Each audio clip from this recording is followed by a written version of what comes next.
The tie-in novel to Shadowlands is out, and after a thorough read, what can we say about the book? This is Thomas with my Shadow Rising Spoilerless review. Disclaimer: these are just my personal opinions. If you disagree, or even if you agree, just let me know in the comments.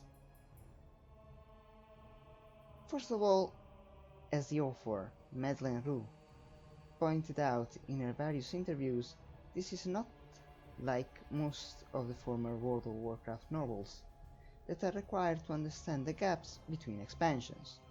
While the book fleshes out characters and motivations and certain passages that may be less obvious, it is not at all describing plot points that move forward the overall story of WoW. That is to say, the status quo remains basically the same before and after the events happening in the book, if you just play the game. Why read it then? As said, Shadow Rising helps understanding some of the characters' stances further down the line. Why would Talanji stick around the Horde after her deal with Sylvanas was off and the Horde made a treaty with the Alliance who killed her father? How's the Horde ending the shake-up in leadership? How are Phalistra and Lorfhammer shaking... Okay, no, sorry, not that last bit. If you're really curious about that, there is the short story A Moment in Verse, available for free on WoW's website, link below, that will also give you a taste of Madeleine Roux' style. You may notice I spoke mostly of the Horde here. Not because there isn't something for the Alliance, but definitely the main story is Horde-centric. The major players of both factions are there: Thrall, Talanji, Anduin, Jaina, Sylvanas, Nathanos, and Tyrande even. But there are a few who were quite a surprise, such as Kathleen Proudmoore and G. Firepaw. Yet, most of the book follows a Zandalar-based plot with Queen Talanji, Zekan, Uzape Boy, and Von Samd himself as main protagonists. The book is a quick read, and it hardly gives time for pause. Roux doesn't really take too much to describe environments or context, taking for granted the reader is familiar with them, which is a refreshing note, given most of the other books do tend to try and explain everything to the reader, bogging down the narration.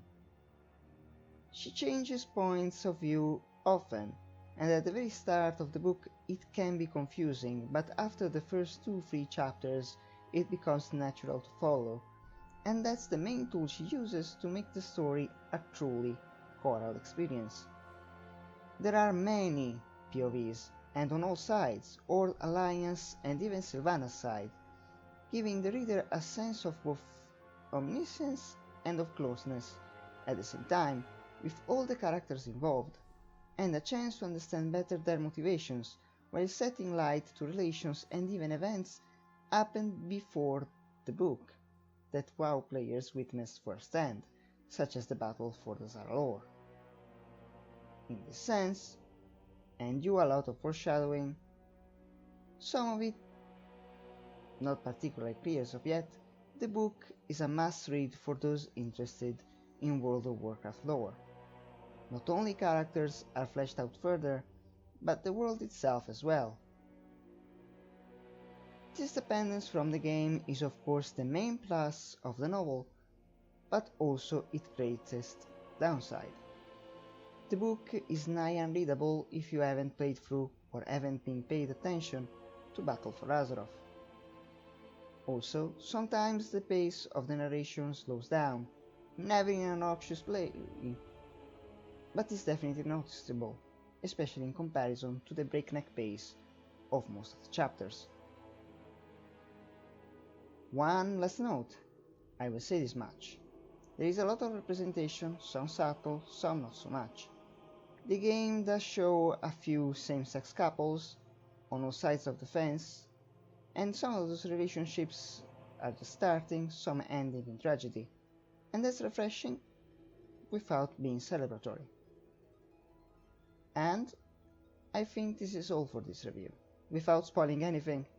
If you enjoyed this, remember to like and subscribe, it helps really a lot. And see you next time. Thanks for watching.